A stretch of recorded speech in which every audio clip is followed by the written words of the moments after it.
Bonjour et bienvenue à Question d'actualité. Ici Philippe Labrec à la barre. Aujourd'hui, nous recevons Ruba Gazal, co-porte-parole et député de Québec solidaire, député dans la circonscription de Mercier à Montréal, là même où se trouvent les studios de Radio-VM d'ailleurs. Madame Gazal, bonjour. Bonjour, Monsieur Labrec. Prenons d'un point de vue personnel, vous êtes devenu co-porte-parole relativement récemment, à un moment où il n'y a plus d'autres co-porte-parole. Comment gère-t-on toutes ces responsabilités qui ont été confiées en si peu de temps? Oui, vous avez raison, je suis co-porte-parole. J'ai été élue par les membres en novembre dernier et je suis devenue chef parlementaire depuis mars, après le départ comme porte-parole de Gabriel Nadeau-Dubois. Je dois vous dire que moi, comme je suis députée depuis 2018, je me suis quand même préparée à cette fonction-là. Je suis arrivée déjà prête. J'avais participé à 2 courses plutôt qu'une pour occuper ce poste-là. Donc, j'ai l'expérience, la maturité pour l'occuper. Cela dit, j'ai quand même un co-porte-parole par intérim. C'est Guillaume Clich-Rivard, le député de Saint-Henri-Sainte-Anne. Et ça fait un bien énorme de pouvoir partager la tâche, la charge du travail qui est quand même imposante avec lui. Et ça se passe super bien. Vous y avez fait allusion, là, la session parlementaire et l'année qui vient de se terminer, si on peut dire, ont fait leur lot de défis pour Québec solidaire, décident de ne pas mentionner le départ en mars du co-porte-parole, comme vous l'avez dit, de Gabriel Nadeau-Dubois, qui est un porte-parole emblématique, si je peux dire. Dans ce contexte, quel est votre bilan de la dernière année parlementaire pour Québec solidaire? Oui, c'est sûr que le départ de Gabriel est quelque chose d'immense. Il était porte-parole du parti depuis 2017. Il a beaucoup donné, pas juste au parti de Québec solidaire, mais aussi à la gauche. Puis il continue, il est avec nous comme député, puis il a dit qu'il ne se représentait pas en 2026. Puis malgré si je peux dire, les turbulences qu'on a eues dans la dernière année, on a quand même été un caucus de Québec solidaire là, de 12 députés très efficaces, très présents sur des enjeux très importants qui touchent les Québécois.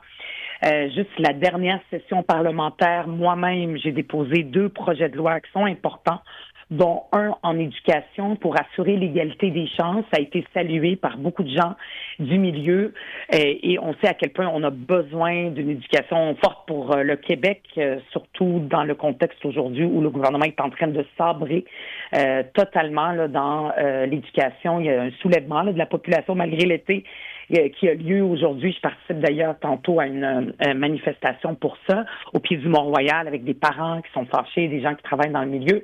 Moi, j'ai déposé un projet de loi pour dire il faut qu'il y ait une égalité des chances parce qu'on l'a perdu au travers des années. J'ai aussi déposé un autre projet de loi qui a fait beaucoup jaser sur la contraception gratuite pour toutes les femmes. Ça permet d'assurer l'égalité entre les femmes et les hommes, mais aussi une valeur dont le gouvernement nous dit qui est importante pour lui, mais aussi de permettre au gouvernement de faire des économies. On sait qu'il y a un déficit très important. En rendant la contraception gratuite, c'est une mesure de prévention qui préviendrait les grossesses non planifiées, donc les avortements et tout ça. Donc, ça permettrait aussi de faire des économies pour l'État. Ça, c'est juste 2 exemples de ce qu'on a fait. Puis peut-être un élément important que les Québécois vont nous entendre parler de plus en plus. Moi, j'ai appelé ça mon étoile du polaire et c'est en train de devenir aussi l'étoile du Nord du parti qui m'ont appuyé là-dedans. C'est un manifeste qui a été présenté en juin, voté par les membres, un manifeste pour être solidaire des travailleurs et des travailleuses qui a été lancé là, c'est ça, en juin. Et je vais marteler le fait que Québec solidaire, mais nous allons être le parti des travailleurs et travailleuses du Québec. J'ai envie de vous dire, la gauche devait représenter les travailleurs et les classes populaires avant. En quoi est-ce que ça consiste concrètement, là, ce changement de cap, cette étoile du Nord pour Québec solidaire en ce qui a trait aux classes ouvrières? Oui. C'est vrai que nous, à Québec solidaire, on peut dire « c'est pas une nouveauté, on le fait déjà ». C'est juste que peut-être que dans la dernière année, il y a eu un petit peu un éparpillement.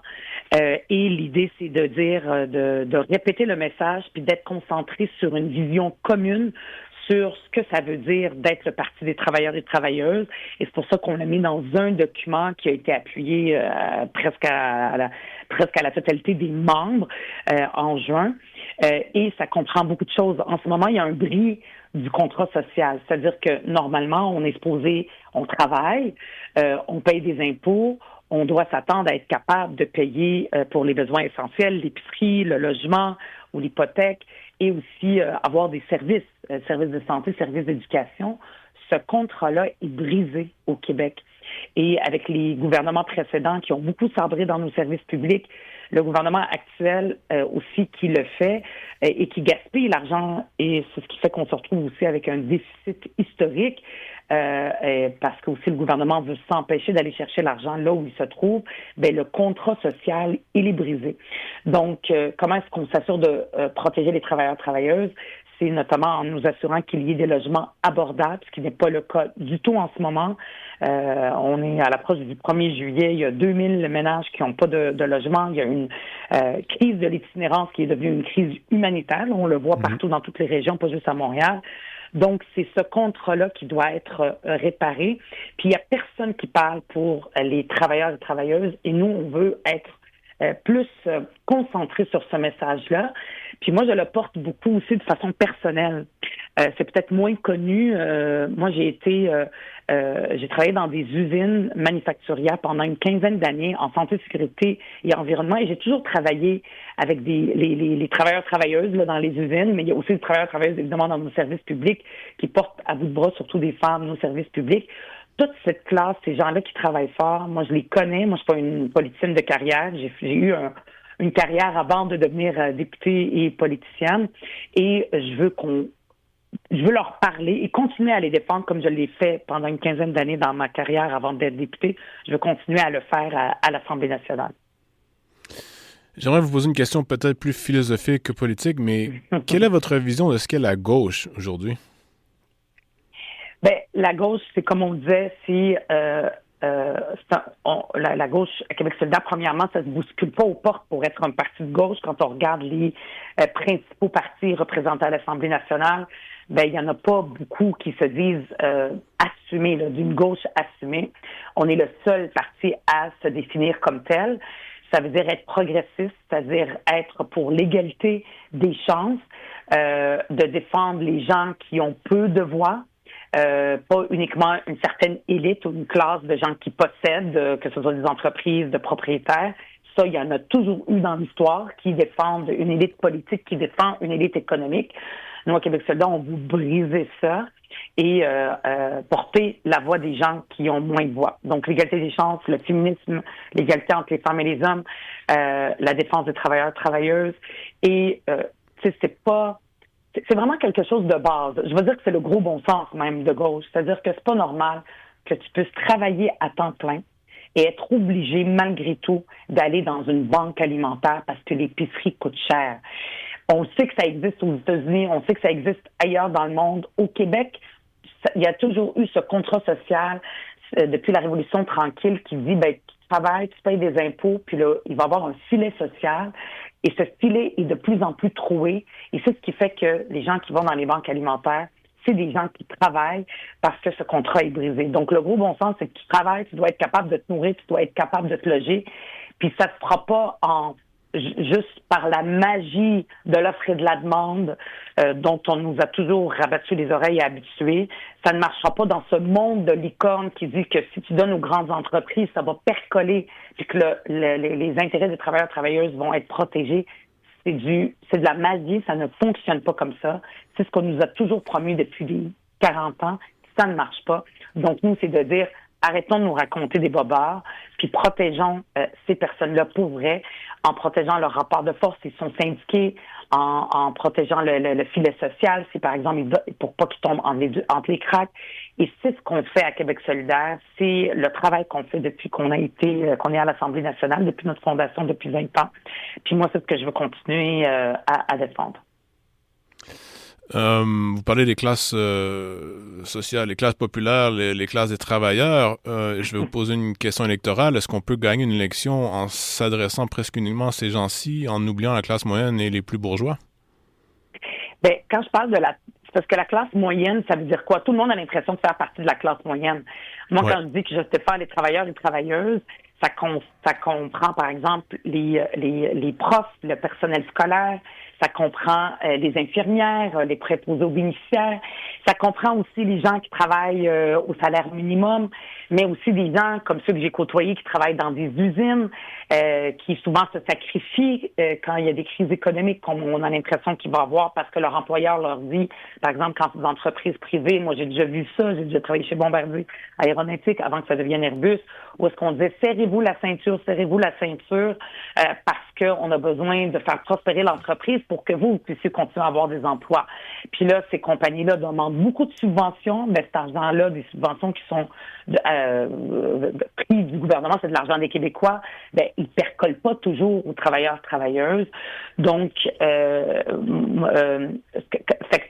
la classe moyenne, c'est un peu galvaudé, ça veut dire tout le monde. Mais moi, je veux les défendre, ces gens-là. C'est des travailleurs, travailleuses, ces gens qui travaillent fort.